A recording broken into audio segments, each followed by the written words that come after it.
One of the first steps to take when evaluating your hardware is to run a system check. The server region at the bottom should match your physical region. If this does not match, it is likely your connection is routed through a VPN. Consider disabling it, or select a region in the VPN closer to your true location. When multiple people wish to collaborate concurrently on the same Onshape document, the Onshape server is automatically selected by the first person that opens the document. Subsequent collaborators that join the document have a connection to the same server, even if that server is distant.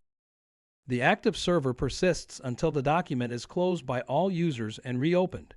If multiple people collaborate on a document from different geographic regions simultaneously, the primary modeler should be the first person to open the document to minimize lag times.